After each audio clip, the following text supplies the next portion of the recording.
All right. Well, good morning again, everyone. I'm so glad to be with you today as we begin the second part of our series on God's calling. And for those of you who are just joining us, we finished the first part of a three-part series entitled Stories of God's Calling. And today we begin the second part of the series, which we've named Discerning God's Call in Community. The series as a whole was envisioned and designed through a collaborative effort between the Adult Formation Committee and the Outreach Committee. And so I can really say with integrity that the subject of the series, the desire to talk about how we envision calling and witness as a parish, really was an act of discernment between these two groups. So all that to say, in the next couple of weeks, you'll see a lot of different folk facilitating the conversation as we go along. I also want to underscore how welcome you are to participate in the conversation we are having as a parish. We've gone to special efforts to ensure that various platforms of engagement, both online and offline, are available to you. So please keep up with the Facebook group and the newsletter about different ways that you can engage in those opportunities in the coming weeks. And so we really hope that to the extent that it is possible for you during this season, that you will participate with us in this series. We're really excited about doing this together. The previous sessions, just a word, today's session and all the sessions following today will also be recorded and reposted, thanks to the wonderful Paul Henson and Shay. So please make use of that as well. Also, if there are others who you don't see present, I just want to encourage you to reach out to them and invite them to come. We really do want as many people as possible joining in. So welcome again today. Here's just a peek about what Reverend and Amy and I have planned for our time together today.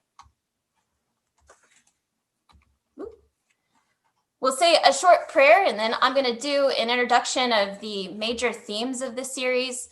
I'll take a little time to look over the schedule with you because it is a little bit of complicated, and that there's, again, like I said, several formats, both in person and online offerings. And then we're going to get into this concept, which Meg Funk likes to talk about, above the river and below the river, that what is going on in the inner life is connected to what is going on the surface, on the outer life, the way that we are seen and perceived in the world. So the inner and the outer are connected.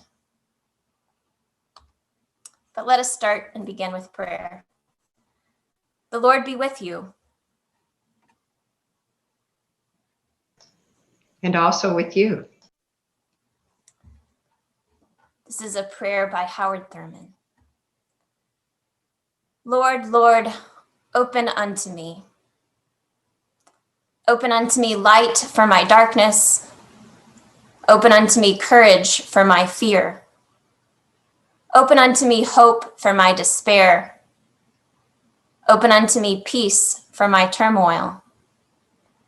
Open unto me joy for my sorrow. Open unto me strength for my weakness. Open unto me wisdom for my confusion. Open unto me forgiveness for my sins. Open unto me tenderness for my toughness. Open unto me love for my hates.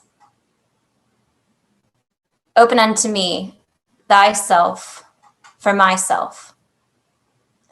Lord, open unto me. Amen. So when I think about this task of discernment, of discerning God's call in and among us, I really do think about radical openness, both God opening God's self to us and us opening ourselves to God. One of the quotes that I really love about this is from Maureen Conroy, who is a sister, about religious sister, and she says that growth in relationship with God occurs through mutual self-revelation. And so we have this sense that really there is a way that we are working to attune ourselves to God, to prepare for God's presence among us, but this is a multifaceted work, that we're not only attuning ourselves to God, but to ourselves, attuning ourselves to community, both human and non-human, attuning ourselves to place, attuning ourselves to now, to the structures that shape our relationships, our built environments, the economic forces around us, the deep histories that create our cultures of response. We're really talking about our way of being with one another and with everything that surrounds us. So just an overview of some of the ways that we're hoping to work together to attune ourselves. This is the schedule that you will see for Lent. And I did want to just highlight, I know this has been in your newsletter. Today we're talking about discerning our vocation, the inward and outward journey. After I am finished with this introduction, Reverend Amy will continue to say a little bit more about that. Next week, we have Luther Smith coming, who's going to talk to us about Howard Thurman and about how religious experience is connected to social transformation. The next week, we'll talk together about the vocation of the church. What is it for us? What does it mean for us to be church in the world at this time? How do we understand our sort of collective identity, our values? We'll get into all of that. And then later that day, we have a special opportunity to attune ourselves to the place that we're in, to the city of Decatur, and to some of the history that has shaped our ways of being together. That's from 4 to 6 p.m. and you can register. The information is also in the newsletter. And then on the 14th, we're planning to have a panel discussion that will be moderated by Lisa Daly that will invite parishioners to tell Epiphany's story, to tell the stories that have shaped the community here, the values that undergird some of our common life together. On the 21st, the Reverend Dr. Bobby Patterson will be with us to talk to us about the significance of place and how being attuned to the history of place is also a way to tune ourselves to God and to one another. And then on the 27th, which is the day before Palm Sunday, there will be an Emmaus House outdoor Stations of the Cross from 10 a.m. to 12 in Peoplestown, which will again bring us into proximity with the history of, we're right on the border of Decatur and Atlanta. And so this will bring us into the history of that community as well. So we're looking forward to all these offerings. And I did want to just make sure that you were aware and kind of got a sense of the flow. Loosely, I'm going to take one step back. So just to review for those who weren't here in the first part of this series, we've really been talking about God's calling. So the underlying assumption of this class is that God is calling to us, that there is a call, there is a relationship that God desires. And that even underneath that, God desires, maybe we can say, the flourishing of creation, that there is a certain order of care that God is asking our participation in. And I think I heard in one of the sessions that I watched, you all talked about this as fundamentally about the task of loving God and loving neighbor. And just in the spirit of catching others up who may be just joining us now and who haven't been here for the first part of the series, I'm wondering if there's any other things that those of you who are a part of the first part of the series would like to say quickly about God's calling and anything else that you felt was fundamental to that part of the series.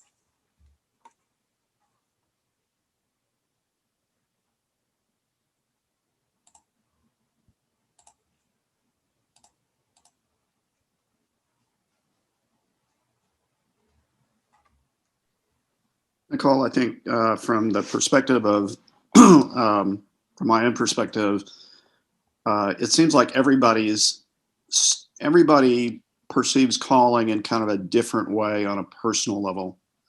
And the story is varied so much among the three parishioners who shared. So I think that's probably just part of God's own diversity. Yeah, thank you. That's a really important point too, that God calls each of us in our particularity. And so one of the other big ideas that we're working with is from Marshall Gantz, who talks about how the stories of self, the story of us, and the story of now are all interconnected, that there's a relationship between these stories, and that part of the task of communities is really figuring out how to stand within that interplay between God calling to them in all these various ways. Marshall Gantz was born to a Jewish family in Michigan in 1943, and his father was a rabbi. And so for 3 years after World War II, they lived in occupied Germany, where his father served as an army chaplain working with displaced persons. And having encountered survivors of the Holocaust, his parents taught Marshall early on about the dangers of racism and anti-Semitism.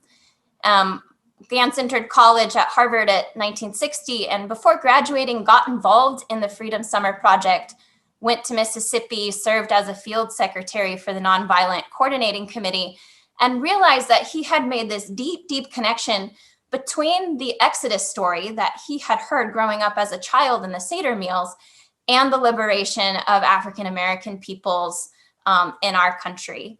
And so these simultaneous Exodus stories were in his mind, like playing off each other. And he began to build this sort of framework for how folks build power, move from a place of values and understanding their identities into acting together in the world for the common good. So he's also credited with the grassroots organizing model used by Barack Obama in 2018. And so this is one of the pieces that we're working with in our studies together. So the season after Epiphany, starting with stories that were primarily focused on self. And now we're moving into this question about what does it mean for us to share a story and to be informed by our common story? So just real quickly, Gantz says that the story of self is why you were called and to what you have been called to, the meaning that you've made of your own particular life, as Paul mentioned. The story of us, which illustrates the shared purposes, goals, vision of a community or an organization. As with the story of self, the story of us focuses on a challenge, a choice, and an outcome. How do we understand the decisions that we've made? What has prompted us to sort of come from a place of internally to then act on something? And then he talks about the story of now as the challenge a community faces, the choices it must make, and the hope to which we can inspire. He also says it's urgent. It's rooted in the values that you celebrated in your story of self and us. And it sometimes can be even a contradiction to those values, but you do it anyway because action is required. So I just wanted to leave you with that framework. We'll continue to engage it over the course of the series. Are there any questions or thoughts about that before we move on?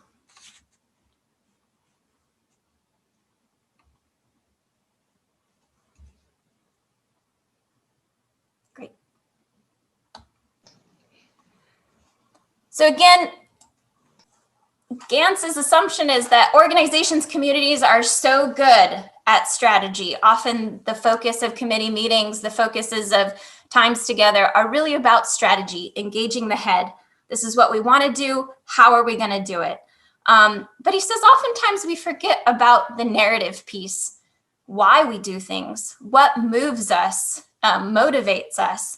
And so he talks about how stories are uniquely positioned to really get us to engage all parts of us, the head, the heart, and the hands, moving us towards action. And so I'm going to stop here and then transition to Mother Amy. Again, we're really building out this connection and thinking about God's calling, that action and contemplation are connected. In this season of Lent, we're really invited to a time of self-reflection, self-examination, and all that inner work is really connected to the outer work, who we are in the world, publicly, for and with one another. And so Mother Amy's going to talk a little bit to us about how we understand the spirituality that really supports us in being resilient people in the world, in attending to our lives above the river and below the river. Thanks, Nicole.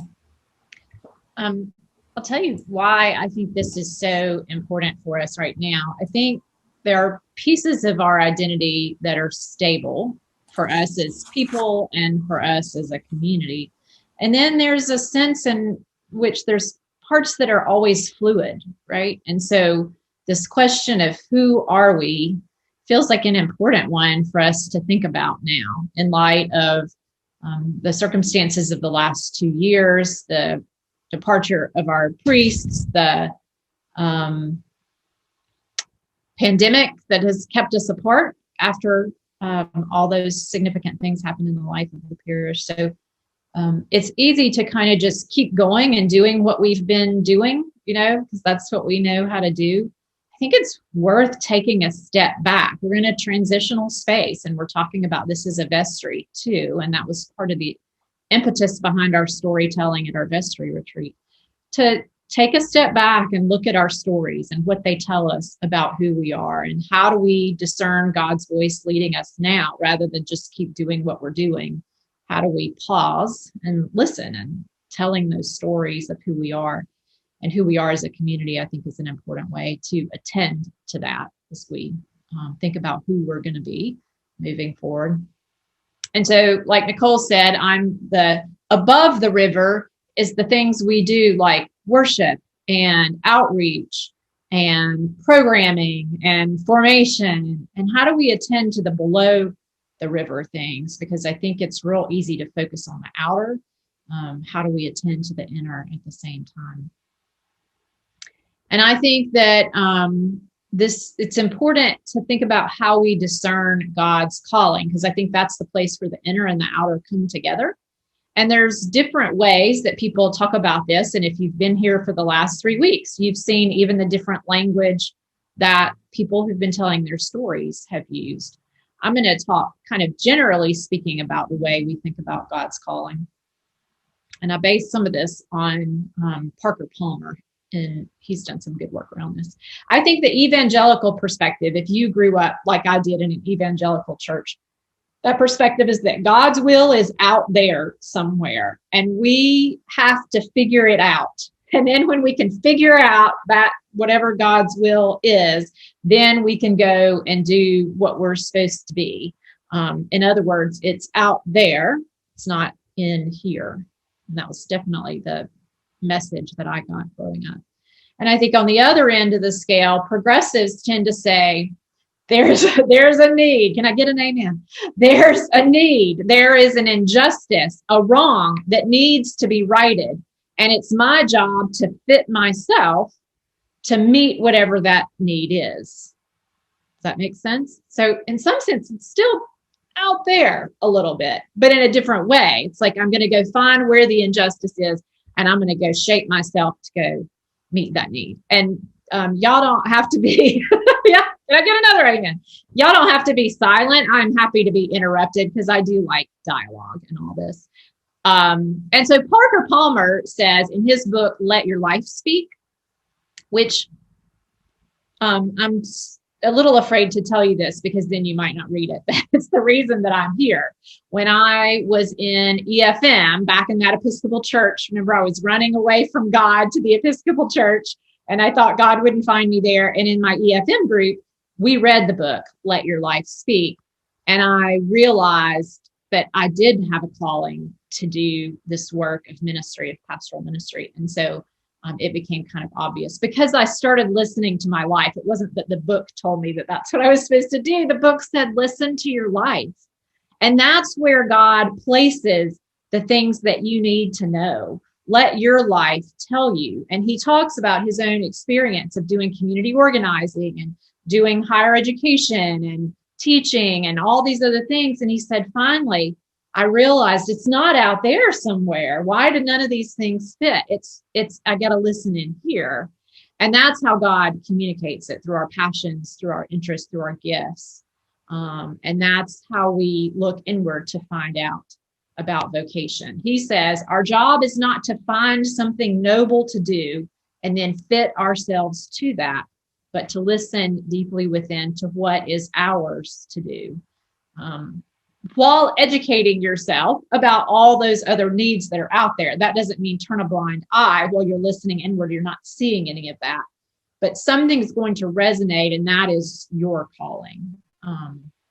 So Howard Thurman, that we're going to spend time on next week, says of vocation and calling, don't ask yourself what the world needs. Ask yourself what makes you come alive, and then go do that. Because what the world needs is people who have come alive. I really like that quote. And remember, Howard Thurman was a civil rights activist, a pastor, a theologian. And that's what he knew the needs deeply. But he said, ask what makes you come alive and go do that.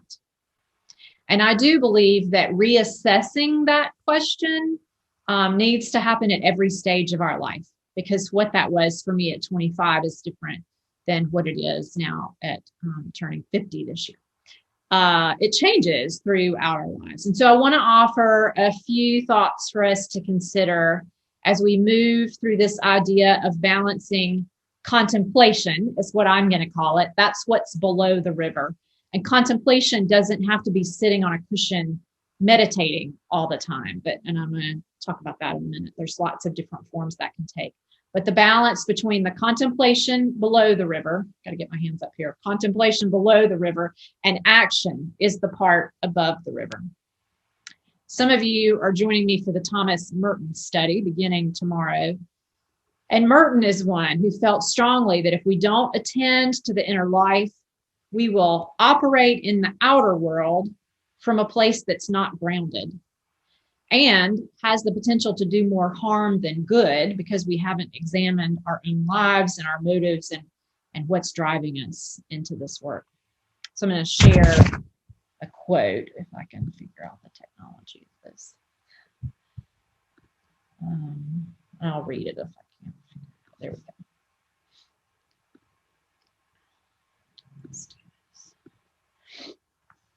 There is a pervasive form of contemporary violence to which the idealist most easily succumbs: activism and overwork. Now, remember, Merton was in a monastery in Kentucky, the monastery of Abbey of Gethsemane, but wrote extensively on civil rights issues, and particularly on the Vietnam War and the other social issues of his day. This was in the 60s when he did most of his writing. The rush and pressure of modern life are a form, perhaps the most common form, of its innate violence.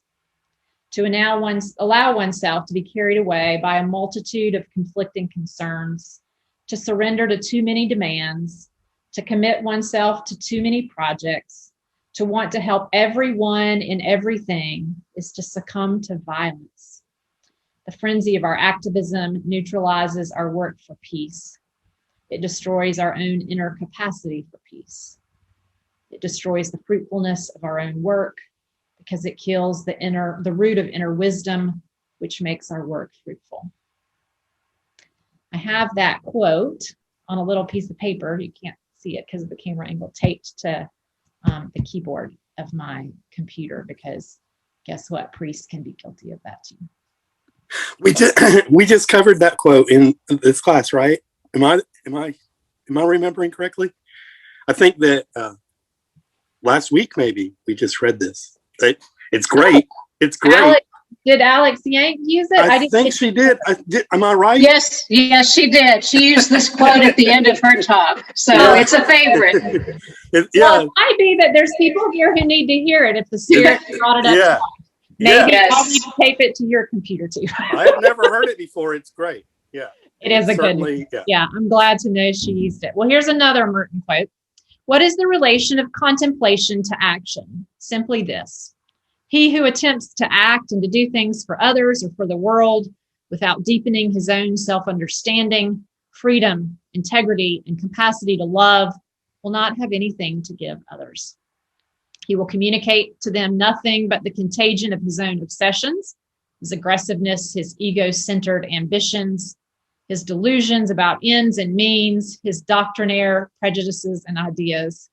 There is nothing more tragic in the modern world than the misuse of power and action. Okay, last one. This is Jack Jezreel, who's the founder of Just Faith that some of you have been participating in. The world cannot be changed by love to become just unless we are changed by love to become whole. But we cannot be made whole without engaging in the work of making the world whole. Personal transformation and social transformation are one piece.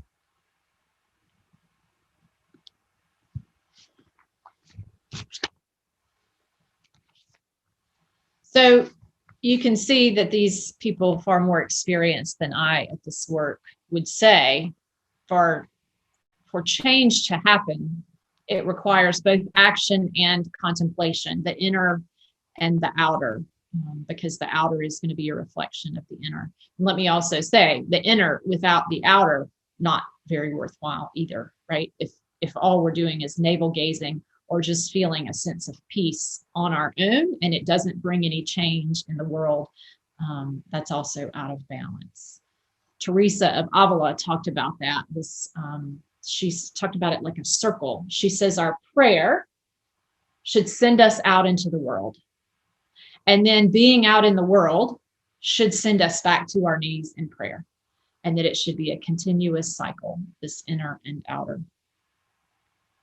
So how do we tap into those deeper ways of knowing that we're talking about? Those deeper ways of listening about what makes us come alive, about what is ours to do, because tapping into that is the key, I think, to avoiding the burnout that so often comes with the work for justice or whatever our work, our calling is in the world.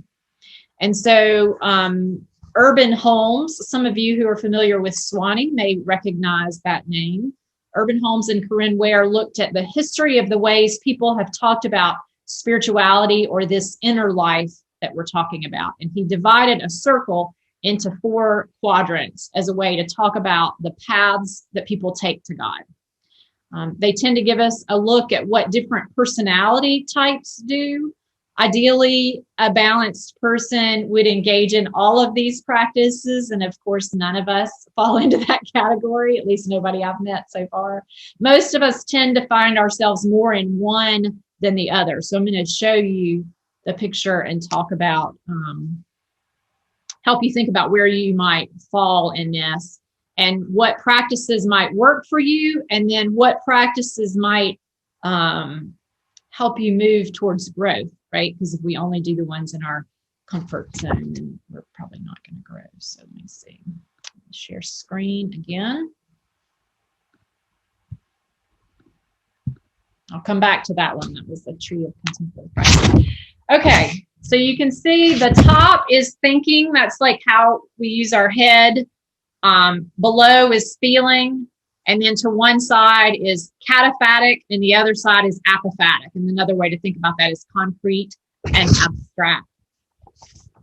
So the first quadrant, type 1, is cataphatic and the thinking type. And those are people who like to think about God, highly speculative. A lot of Episcopalians, interestingly, find themselves in this category. We have reasons for our belief. We like prayer that makes sense. Our faith is more of an intellectual kind of thing. Ignatius of Loyola would be an example of that type. He systematized spirituality into 30 days of spiritual exercises. And let me also mention the people that bug you the most are probably the people in the adjacent quadrants, and your area of growth is likely to be diagonal across here. And we may talk more about these in another session. I'm going to move through these kind of quickly, but I think you'll be able to figure out pretty easily which one you're in. So diagonal across from that would be feeling and apophatic. Apophatic is like drawn to mystery. Cataphatic is like, you like theology, you like systematized, concrete kinds of things. Okay, so the bottom left, the mystic type is what this chart calls it. There's lots of different ways of thinking about it. Those are people who whose spirituality has more of a feeling than a thinking to it. It doesn't mean they don't think. And they're drawn to mystery. And so practices like meditation and centering prayer appeal to people in that quadrant. Mystical union, those types often also embrace solitude, simplicity, silence as a way to encounter God. The ultimate goal for people in that category, and again, these are exaggerated stereotypes, it's to be in union with God. The excess of this category is what we would call quietism. It's an inordinate love of quiet and solitude. Merton would sometimes joke with the monks at the monastery where he was and say, "You're not contemplatives, you're just a bunch of introverts." And so there is the danger of that. What is the goal of the solitude? Again, is it just to feed our own sense of peace and harmony, or is it to send us out into the world? Because to be Christian is to be in relationship with others. That's part of what Nicole was saying at the beginning. Being in relationship is part of who we are. Christianity is inherently social. You can't be Christian by yourself. And one of my favorite quotes, St. Basil said to the monks who wanted to go be hermits, "Whose feet will you wash?"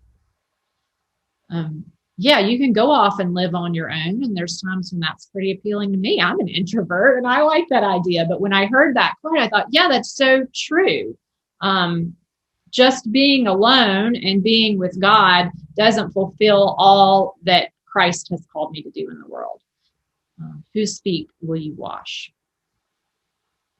All right, bottom right, if you go over right beside that, that's the heart or feeling types and the cataphatic types. John and Charles Wesley would fit into this category. A lot of evangelical worship leans towards this category, a lot more emotion involved. Words like born again, revival falls into this. Very emotional singing and preaching. And think about, that's kind of how John and Charles Wesley moved in this direction, because they were in a church, the Church of England, that's probably up in that top category, that yellow category, much more dry and kind of rules-based. And they were saying, let's put some heart back into our worship. I don't just want to think things, I want to feel things. Remember, he had that experience that was so moving to him. The excess in this category would probably be like TV evangelists who manipulate with emotion. All right, and then diagonal up to the left, the head or thinking and apophatic types. And this is where social justice people tend to find their spirituality. Dorothy Day is an example of that. Some of you know that name from the Catholic workers movement. Interestingly enough, she was Episcopalian, which I didn't know, but went through a time away from the church, let's say, came back and wanted more discipline and more heart for the poor and social justice. And in her mind, the Episcopal Church was just a little too well heeled, probably too much on the other side of that diagram. And so she became Catholic and lived out her calling in working for the poor. That's a hard place to stay all the time. If you've ever done that kind of work with people living with poverty, it's hard. It's hard to engage in that work without it really taking a toll on you after a period of time. To be around that much suffering is really difficult. And, you know, the open door community, they're very attentive to their disciplines because they know they have to get off the street and recharge, because burnout rates for people in that category can be really high. It's really hard work. So you have to have a spiritual base that you're operating out of, I think, to do that work really well. Community organizing kinds of people find themselves in this category. The excess in this category would be moralism. So judging people who don't see the importance of the needs that you see, and kind of slipping into black and white thinking can be a danger. Every one of these has excesses. And so that idea is just that we keep coming back to tending our own soul so that we're not doing violence, as Merton said, to ourselves and to others as we're living out whatever calling we feel like God has placed within us. Remember, not out there somewhere, but within us. Okay, so one last slide I wanted to show you. That's not it. Let's see. Oh, I'm going to go this way. This is something in the spirituality group that I lead, that Living Contemplatively group, that I like to share with people, because we tend to think about contemplative practice as, again, sitting on a cushion or sitting in a chair with our eyes closed and being still for 20 minutes or so, following our breath. There's so many other practices that fall under contemplative practice, and I think the key is to find the ones that nurture your soul, and not just the one, but the ones. You can see in the upper left corner, centering prayer, meditation, those things are a piece of it, but so is walking meditation and yoga as you move down the chart there, walking a labyrinth. I love Sufi dancing. That actually is a way that they meditate, that whirling dervish dancing that they do. Singing, artwork, all of these can be contemplative practices. And then as we go down the other side, so can marching, so can pilgrimage, so can working for justice. So there's lots of different ways we can practice deepening the inner life, attending to the below the river, as we are talking about. But it's important that we give attention to it. It's not so much how you do it, but that you do it, that I think is so important. All right. Where are we on time? Because Nicole and I are going to have to leave in just a minute because we have another worship service outside in just a minute. Let me stop sharing this so we can see each other. Now's some time for you to do some talking. How does all that strike you today?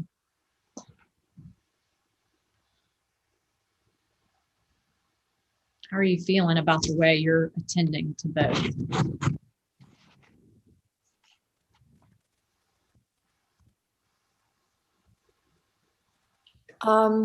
So me?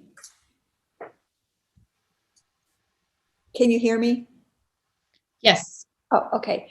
So I find this actually quite interesting because I guess it's been happening and I didn't realize it. You know, we moved here, it's been about 18 months ago, and left a very bustly, busy existence with many young grandchildren, and moved here, and I felt a little bit at a loss. I mean, you know, it was like, whoa, what am I going to do all the time? And how am I going to fill those days? And I found that I ended up kind of leading myself into a path that maybe it was a time for some self-reflection. And so this description is reassuring that what I'm doing now isn't like an unproductive use of time. It's actually a process that I was led to join spirituality through groups, book groups, through the church. I've started meditating with my sister. We do that every day. And trying to discern, trying to understand what this new phase of my life is supposed to look like. So I actually find this outline, it's like, aha, that's that's kind of what's happening. And I don't think I could have put it into words like you both have done so well this morning. I think you brought up something that I wish I had said, Julie, which is there are seasons of life. I kind of touched on that in the beginning, but every season has different things. And the freedom that I have to attend to the inner life now is very different. When I live alone and my children are off and they're adults and they're doing their thing, very different than the way I was able to do that when I had two school-age children. It's just a different season of life. So part of it, I think, is how do we learn to attend in whatever season we're in, and knowing that we'll learn different ways in other seasons. Something that really stood out to me was when you mentioned, I don't even remember who you said it, but ask yourself what makes you come alive and then do that. It took me a long time to kind of figure that out. And it's nice to know that somebody else thinks that's okay. And I'm not just indulging myself in what I do, because when it's something that you really love, it feels very self-indulgent. And I kind of wonder, am I just playing, or, is this okay for me to keep doing my art? Yeah, I think Thurman and Parker Palmer that I mentioned would both say, oh, that means you're listening to God. And, if you're doing that, that means you've heard and you've listened. But that's where those stirrings come from. I find this hopeful because I am an extrovert and haven't been able to use that much in a year, except through this, and it's still okay. I mean, it's good. But I find myself wanting to be in the center of those four things, much like you find when you get older that you're not just extrovert and introvert, you've come to a center, kind of. And it helps me because I feel like I live in a lot of solitude. I'm trying to do a little bit more, what do I want to say? Intentional solitude for a reason. But it is difficult because I'm surrounded by silence a lot. I mean, I can play music and watch the television and things like that, but I find that, and sometimes that's not a good feeling for me, to be in so much solitude. It can be depressing. And so to have these various ways and to kind of flip through them, I have a labyrinth about yay big, a wooden one that I'm starting to do that a little bit, that I can follow with my finger and work with that. And so finding different ways to communicate and hear what God is calling me at this time in my way later life is hopeful. This is hopeful.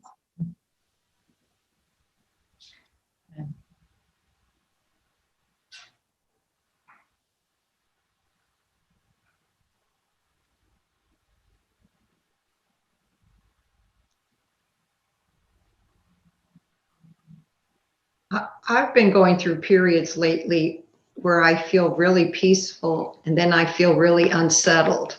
And I'm in an unsettled place right now. And this is what you've just discussed this morning has been really helpful. So thank you.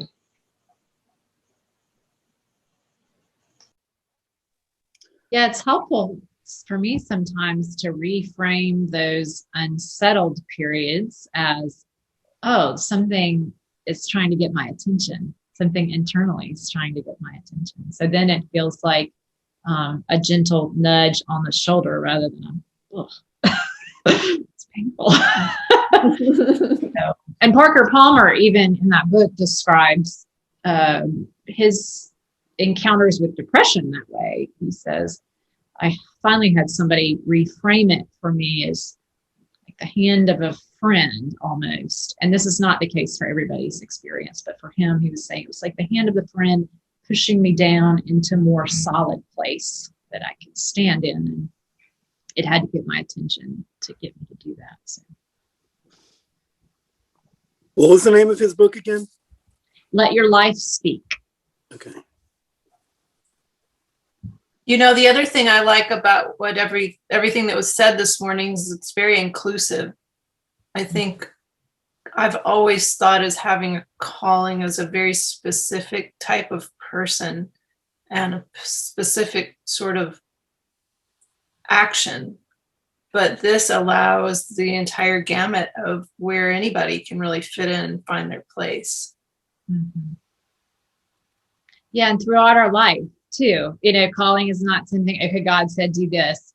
Now go do it. All right, we're done, God. Thanks. I'll go do whatever. You know, it's just that constant returning to that below the river part throughout our lives as it changes and as we change.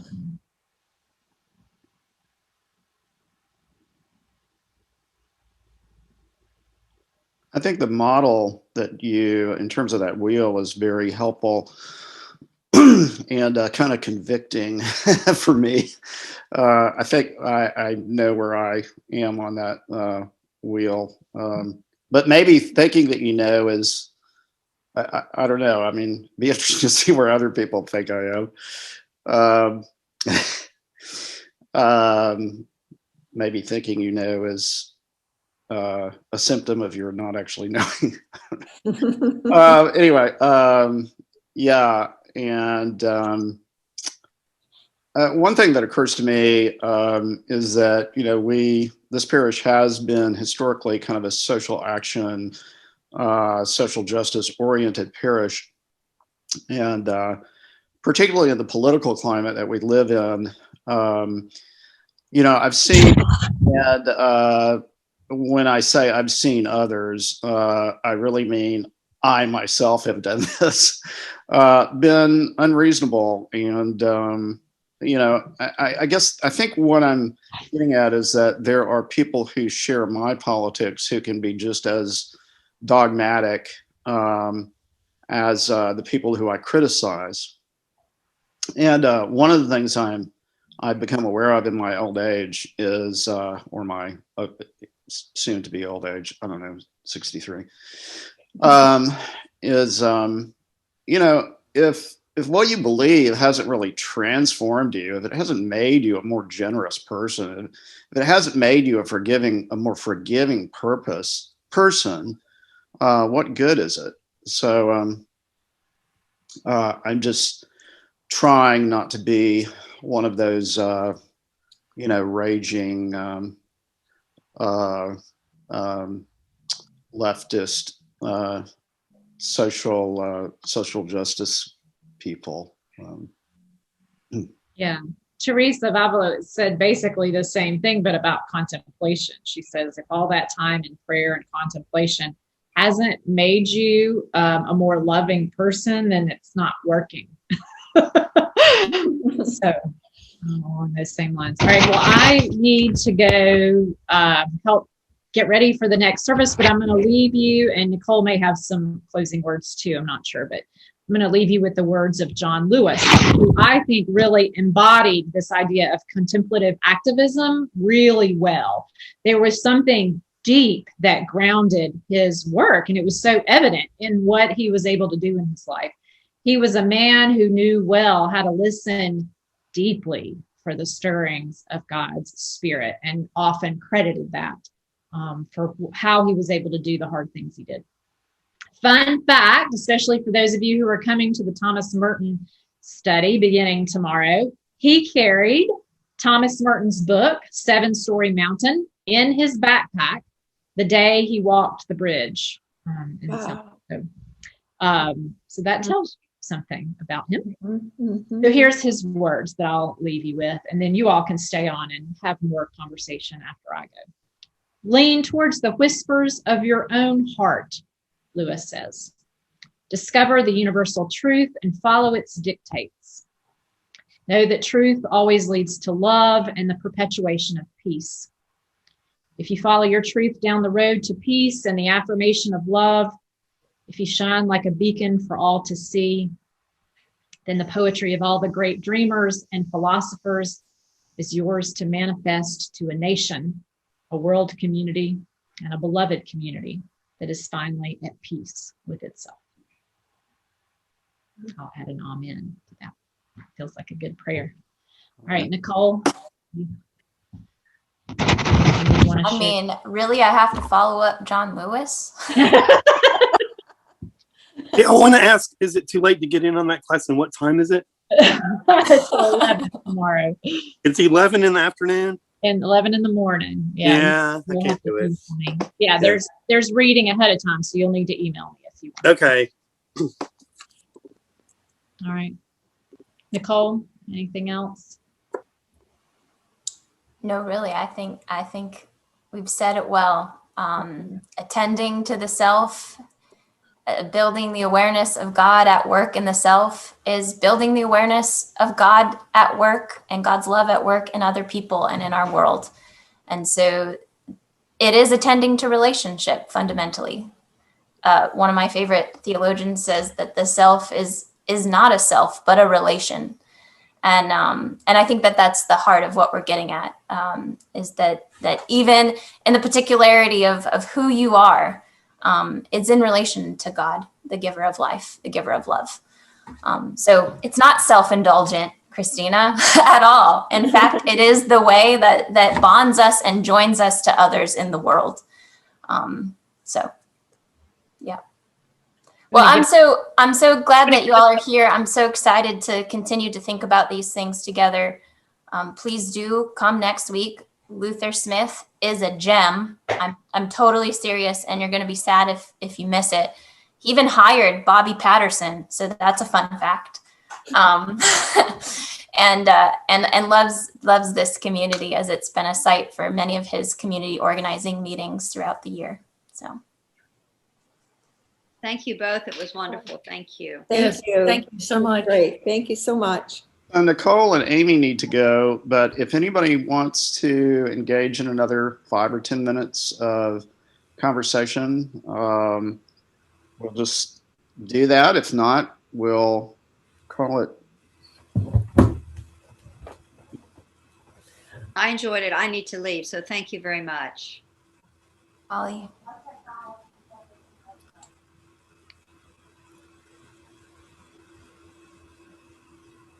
Any burning desire?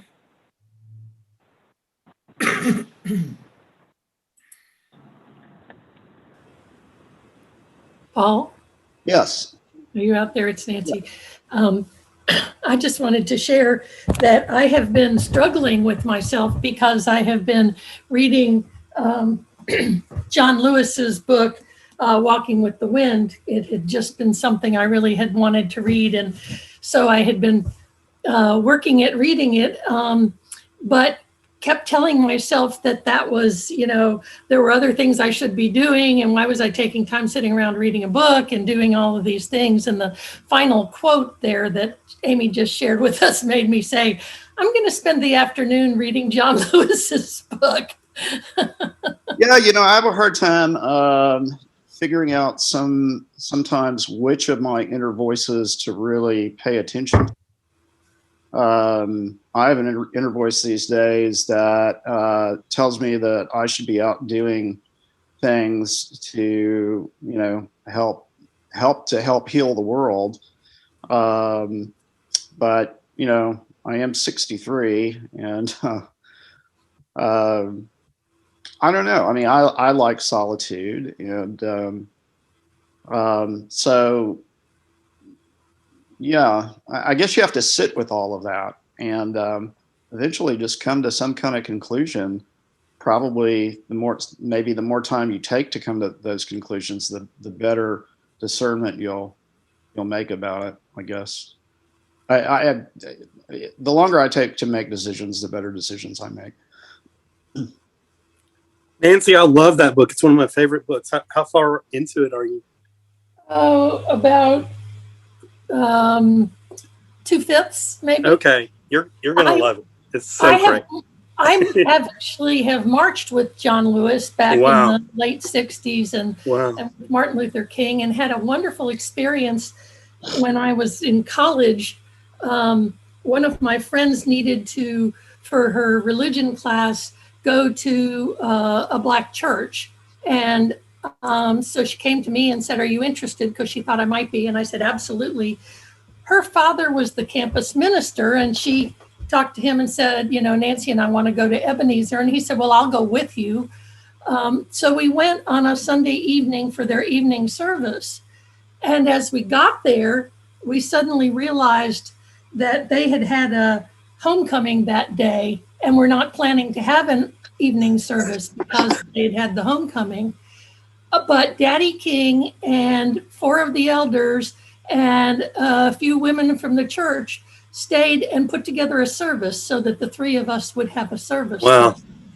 And so I'm very tied to a lot of what went on in that time. And I have a picture of me with John Lewis on my birthday in 1996 when we reopened Centennial Olympic Park after the bombing, which is very meaningful to me. So some of you know that 2 summers ago, Sabra and I went with the youth and walked the bridge with the young people of the church as they started on their pilgrimage. And I think I do need to read this book right now. I think I need to still that voice that keeps saying there are other things you should be doing. Why are you reading a book?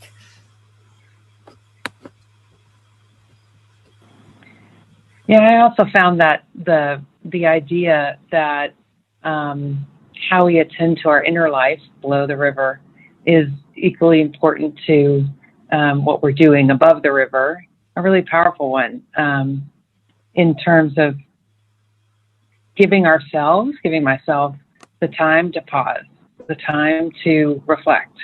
I'm not usually a very meditative person, but I definitely will work on that this Lent.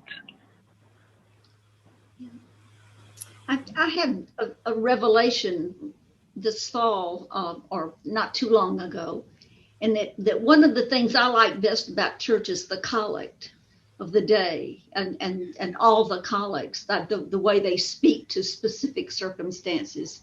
And I have a literary appreciation for them too. And I have always liked Stir Up Sunday, the collect that begins, stir up, O Lord, in us. And then I realized when we did that this most recent time, that's make good trouble. And I had written make good trouble on my driveway and sidewalk chalk after John Lewis died.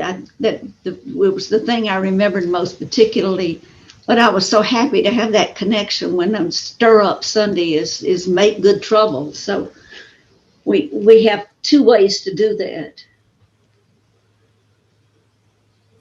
Well, I spend a lot of time in meditation, but I realized today that I spend a lot of time on the inner life of my head because I'm a psychologist. And what I need to be doing is spending some time on the inner life of my heart.